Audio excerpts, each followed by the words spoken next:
constitutional amendment, which will not happen. I refer to the above cases because they've been in news lately. However, there are many other issues we need to be concerned with.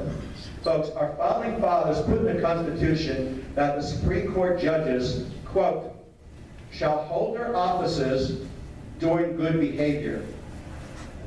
What that means is they're there for life. They're there for life or until they want to retire. Let me ask you a question. Well, first of all, there were 35. Well, before I get into that, what do you think the life expectancy was when they put our Constitution together in 1787? Anyone want to take a guess? What was the life expectancy? 45? 45? Okay. This was hard for me to believe. Still is. I looked it up. 38. Life expectancy was 38. Now, bear in mind, when they're putting the Constitution together and they're saying this, they're figuring a life expectancy of 38, stretching it somewhat. How long have people gone to the Supreme Court? A few years. Well, folks, we've had justices on the Supreme Court for 35 years, 36 years, 37 years. This election is so important. Therefore, you can expect any appointments that are made now could serve over 40 years. You now may understand why some of us consider this election much more important, the Supreme Court is, than the presidency. There is talk. What is morally right? What is morally wrong? Folks, there is nothing morally wrong with voting for a candidate if you think he or she will do more good for the nation than his opponent. In fact, it is the morally right thing to do. Some people talk about the lesser of evils. Please think about that. It could be considered more morally wrong if you don't stop it, if you do nothing. I have a little homework for you. I want you to select 5 things that are important to you that, from the standpoint of our country, that our country needs that you think, as I said, will be important. 5. Then what I want you to do is evaluate Clinton on those 5. 1 to 5. 1 being least helpful she would be, 5 being most helpful. Evaluate each one of those and see what ranking you get for her. After you're done, now, first of all, she's flip-flopped on many issues, but so is all the other candidates, so that's not a criteria. There is nothing that Clinton can do that would surprise me. I know exactly what she's going to do. We all know what she's going to do. So there's not too much guesswork when you go through this list to put these together. On the other hand, Donald Trump. We don't know a lot about him, so you can't evaluate exactly the same way. So what I want you to do is, I want you to, for each one of those, look at, if you gave Clinton a 3, then you ask yourself the question, will Trump be better or worse than that 3? And you do that for each of the 5. Possibly, that might help you to form an opinion.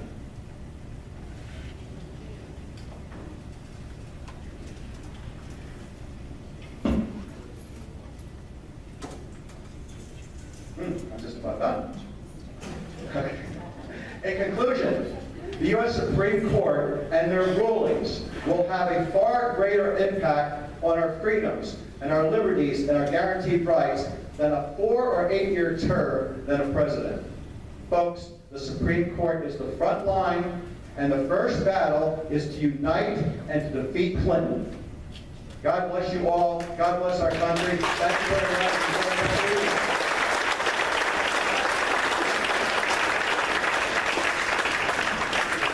Thank you, Sam. And in defense of some of my Democrat friends, he's here, Chris Winters in the back there. Wave your hand, Chris. Well, I'm a Republican, he's a Democrat. We can all get along. We go to hunting camp every year together. And we drink beer, and we have high-powered weapons, and we're both here today. So we can actually get along. I just can't hit. And he can't shoot a deer anyway, so. At this time, I'd like to ask Tom to come forward, Tom Caltagirone. If you don't know Tom Caltagirone, he is our representative in the 127th, correct? City of Reading is mostly his district. Tom's a good man, known him for a while. He has to put up with Chris just like I do, so I don't know how he does that, but we make do in life, so.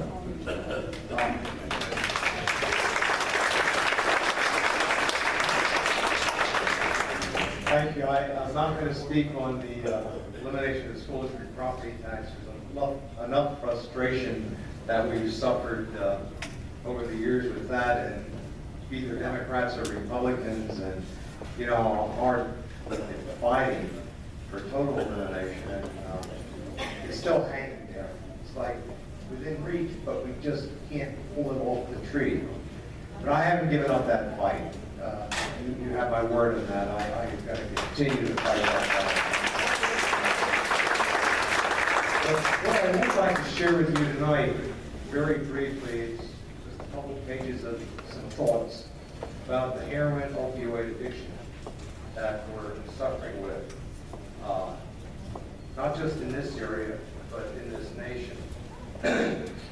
First, to understand the connection between opioid prescription drugs and the heroin crisis, we need to understand what an opioid is. We all remember that heroin is refined from opium, which comes from a type of unripe poppy. Opium products like heroin or morphine work the way they do because molecules in them fit nicely into our brain's pain receptors. By fitting nicely into the parts of our brain that create what we call pain, they deaden that pain. Unfortunately, there are so many good things that are going on with this problem that they need to take more of them over time, and one high after another, and they become addicted. This is the beginning of the addiction process. Opioids work the way they do by also fitting their molecules into these brain receptors, but they also tend to be perfect strength and purity to do their job as they were intended to. The word opioid literally means similar to opium. Unfortunately, if we take an opioid drug long enough, the addiction process can also take hold. Now, if we take them for as long as the pain lasts, and I think everybody in this room has taken some type of prescription drug at some point in your life, every single one of us. Now, we take them long enough as the pain lasts, and if they're so cheap that we didn't need insurance to pay for them, we might be in the clear. But life isn't like that. Our pharmaceutical companies have decided several things about the way they market opioid drugs. They keep them fairly expensive by constantly coming up with new opioid drugs so that they don't go off patent, so that generic pharmaceutical companies can compete with them on price. This is one huge, and they have recently changed the so-called standard of care for opioids. These drugs were originally intended to be administered inside the hospital under the close supervision of physicians who could help to avoid too frequent a large dosage and addiction. A few years ago, a member of my staff had skin cancer surgery on his arm. They gave him Vicodin, an opioid drug, in the recovery room. The surgery was outpatient. He was sent home that same day. Guess how many Vicodins he took? One. He took only one more, and then he switched to over-the-counter Tylenol. Guess how many Vicodins they sent home with him? 30, with renewals. He properly disposed of them legally, but imagine if he decided to resell them on the black market, or to become addicted himself. But what if the pain issue is chronic, long-lasting, and not short-term like the result of a surgical procedure? And what if the pain sufferer loses his or her job and health insurance? When a patient with chronic pain has become legally addicted to a prescription opioid drug, take a guess as to what their frequent choice of a substitute is. Street, quality heroin. Our modern heroin problem isn't a bunch of long-haired heavy metal junkies like it was in the 1960s. It's Aunt Mildred who has neuralgia, lost her job, and even worse, it might be your friend Joey, who got curious about the pills in the medicine cabinet when his dad was sent home with 30 Vicodin. And today, Aunt Millie and Joey are ending up dead and in the newspapers. The big pharmaceutical companies knew that the change of standard of care from the inpatient to the outpatient was risky, both by increasing the quantity of these drugs out there to be potentially misused, and reducing the quality of care in administering them. I think we can all imagine how tempting redosing too early or with too much medication might be if the pain is returning faster or nastier than the patient expects. There are other classes of pain medications that are not addictive, some of which we see advertised on TV. But one is already available as a cheaper generic and the other soon will be. So their huge profit days may be coming to an end. And believe me, it is all about profits. Our opioid problem creates the heroin problem. And bad decisions by our pharmaceutical companies have helped to create the opioid problem. My resolution asking the State Attorney General to investigate the big pharma companies is simply connecting the dots. Remember the old question, what did they know? When did they know it? And it's time to find out. And believe it or not, years ago, they did advertise that these were non-addictive drugs, only to find out later on that they were very, very addictive. And, you know, I know we have our VA here, law enforcement, and I'm sure they're going to speak about the problems that they're confronted with. But I heard a statistic this week that close to 25% of the total population in this country has some type of addiction. And when you look around what's happening right in our own backyard, and you see the number of arrests and prosecutions, and the follow-up to what happens there, they lose their jobs. They now have a strike against them. So that it's even more difficult, whether they get incarcerated or not, to get a job, keep a job, take care of their family, pay their bills. And who does it fall on? Seniors like us. The children, the grandchildren, you know what I'm talking about. And then it's how do you support them and maintain your own lifestyle? I mean, it's a disease, it's a crisis that we're facing in this country. We've got to do more. Thank you, and I'll be willing to answer any questions later. I must apologize and bring Dean Klopp up now. I have to face reality, folks. I'm 53 years old, and I recently got prescription glasses, and I hate them. And my arms aren't long enough up here. I can read this out here, but up here I can barely see what's on there. So I'm catching up to you, Ed. I'm going to turn this over to Dean and bring the screen over.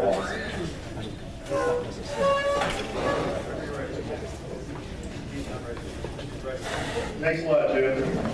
A couple weeks ago, I just turned 50, and I can tell you these reading glasses come in real handy myself. But question for you all.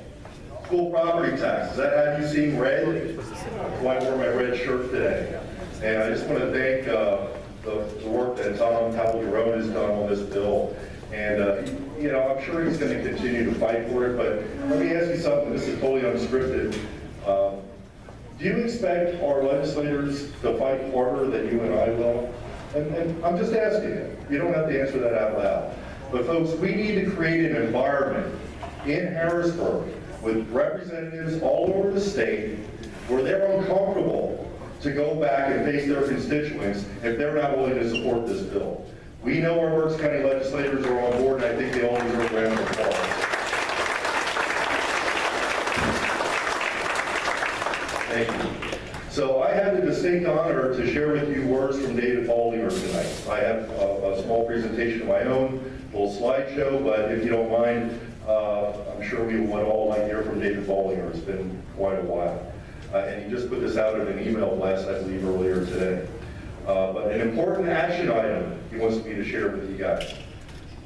First off, there was a man by the name of Brian Fake up in the Poconos. He's been very active and a dedicated leader on David's Facebook page. He's posted so many things and helped us in so many ways, but he's posted an online petition. And I know most of you have probably signed a petition either for me or in the back of the room or at some point in time, but this is a brand new petition. We're gathering signatures statewide, and these are going to be sent to the various legislators and also the governor at the appropriate time. So he would ask if that everyone's voice is heard in this endeavor. Please take a few moments, go on David's Facebook page. If you're not on Facebook, go to his webpage, and there's a link there to sign the online petition. While you're on the petition site or on the webpage or Facebook page, look for the blog tab at the top of the page. It contains heartbreaking true stories from families who have faced difficult struggles because of relentlessly rising school property taxes.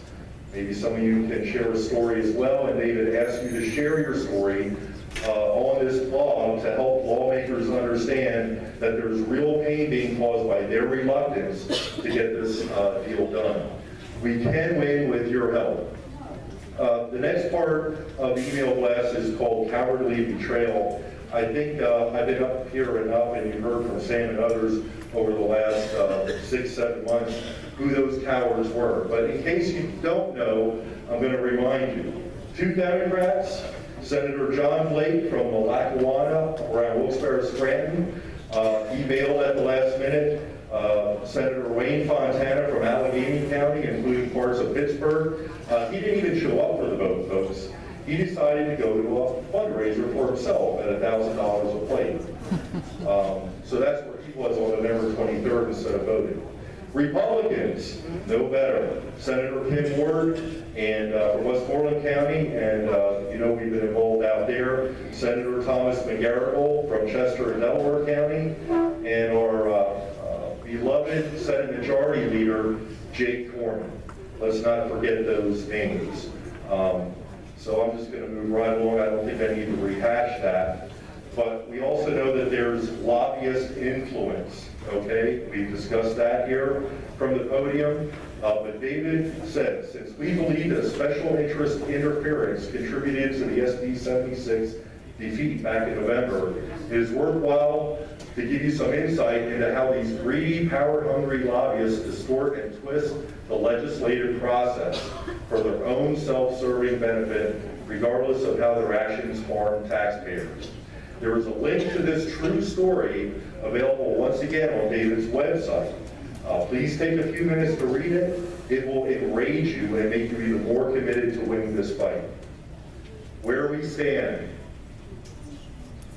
At our request, HB 76 has not been formally introduced into the House, and the legislation's prime sponsor, Representative Jim Cox, and House Majority Leader Dave Reed have honored that request. We feel there are insufficient votes for passage there, and introducing the bill before we are prepared is an invitation for opponents to rush the bill to the House floor in an attempt to defeat it. We're working toward another vote on SB 76 in the Senate, but we are taking our time and will not allow it until we are certain that we have enough votes for passage and that there will be no more turncoats like the special interest-owned senators who flipped their vote at the last minute in November. They betrayed the people and killed the bill back then. It is possible that we could pick up 2 more Senate votes in the very near future with the upcoming elections. But we may have to wait until after that when we have new supporters. We talked about a man from Cumberland County, Mike Regan. He supported our bill in the House, voted for our bill, sponsored the bill. He's running, as far as I know, unopposed as a senator in Cumberland County. That's another vote, folks. And then we'll talk a little bit in a few minutes about where we believe we can get our next vote. We are far from finished. As of several weeks ago, Senator Richard Alloway from Adams, Cumberland, Franklin, York County jumped into a PTCC Facebook discussion about legislative supporters with this